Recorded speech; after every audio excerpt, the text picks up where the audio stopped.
Ask better questions and get better answers. The end.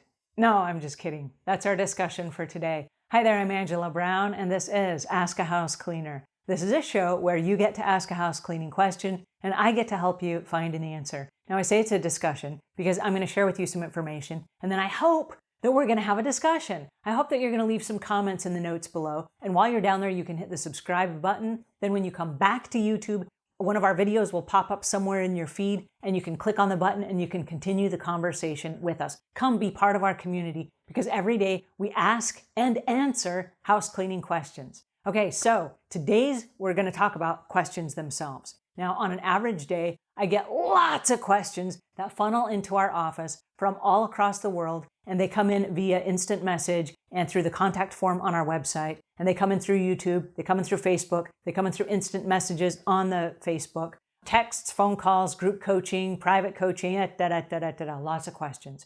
Okay, so what is a good question? A good question is a question that has an end in mind. So when you ask a question, what exactly are you hoping to achieve by asking the question? So for example, if somebody calls and says, "Can you help me?" Well, I don't know. Can I or can't I? What seems to be the problem? I'm stuck. Oh, let me recommend a great adhesive remover. And they say, "No, I'm stuck in my business." Okay, so I still don't know any information. Are you the business owner? Are you the employee? Are you a lead on the job? Are you an investor in the company? Where in the company do you fit, right? So when you ask a question, if you don't give enough information, the answer you're going to get back is going to be limited, and it might not be helpful at all. It might not be the answer that you're looking for. And I say looking for because we ask questions because there's a specific result that we're hoping to achieve, right? If you go in search of something, you're hoping to find something.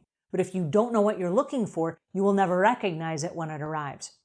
So before you ask your question, what is it that I'm trying to do? What problem am I trying to fix? Is the person that I'm asking the most qualified person that would be able to help me answer this question?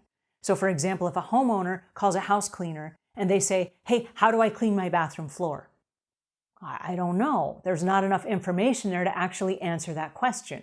So the house cleaner wanting to please might say something like, "With a great cleaning solution."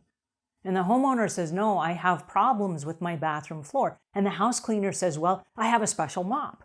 And they say, "No, there are more problems with my floor. It's a grout problem." And they say, "Not a problem. I have a special grout brush." And the homeowner says, "No, there's still another problem. The grout is dirty and crumbling." Okay, wait a second. It would be so much more helpful if the homeowner led with that. If they said, "Hey, I have a question for you. Maybe you can help me. I have a 19-year-old home and it has the original ceramic tile that was in the floor when the home was built. It was a sanded grout that sealed the tiles together. And every time I vacuum now, it's old and it's crumbling and pieces and chunks of it come up in my vacuum. So how do I clean my bathroom floor without more chunks of my grout falling apart?" Whoa, that is a very different question than how do I clean my bathroom floor?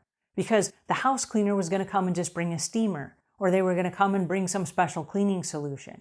So the solution they were going to give you is very different if you give them different information. Now, I know as a business owner, I can only answer questions based on the information I've been given. So I tell my team members all the time, if you give me faulty information, I'm going to give you a faulty answer. It's going to be based on my experience, my best information, based on the information that you gave me. And so if you skip stuff and you leave stuff out and you forget details and you don't tell me what the end goal in mind is, I don't know where to direct you. It's like if you jump in your car and you're going for a drive, but you don't know where the destination is. Well, I don't know. How come you're not already there? If you don't know where you're going, you won't recognize the destination when you arrive. And that's the same with asking questions and finding answers. So if you are a homeowner and you are hiring a house cleaning company, it's really important to write your questions down in advance and find out what the exact result is that you're looking for, so that when you have a conversation with them or you have a house cleaner come over and they do a walkthrough of your home and you're asking for pricing, that you can give them very, very specifics so that they know how to price your home. For example, you might say, "Hey, I have a house, it's a 5,800 square house, and there are only 2 people that live in my house. All the children are grown and they've gone off to college. Our house is vacant. We've got 4 guest rooms in our house. We have 4 bathrooms that are not used at all. We have 1 bathroom that's used all the time, a kitchen and a living room. And then of course the master bedroom and the master bath. Can you come price our home based on this type of usage? And they say, oh yes, now in their mind it's a very different job than if your 5 kids still live with you and you have 2 dogs, right? Very, very different conversation. So based on the information you give them will be based on the information you get back, and the accuracy of the answer depends on the accuracy of the question. I know, awesome, right? So ask better questions and get better answers. All right, I hope that helps a little bit. If it does, come join our community, hit the subscribe button, give us a thumbs up, come participate in what we're doing. We're doing some super exciting stuff and we don't want you to miss it. All right, until then, leave the world a cleaner place than when you found it.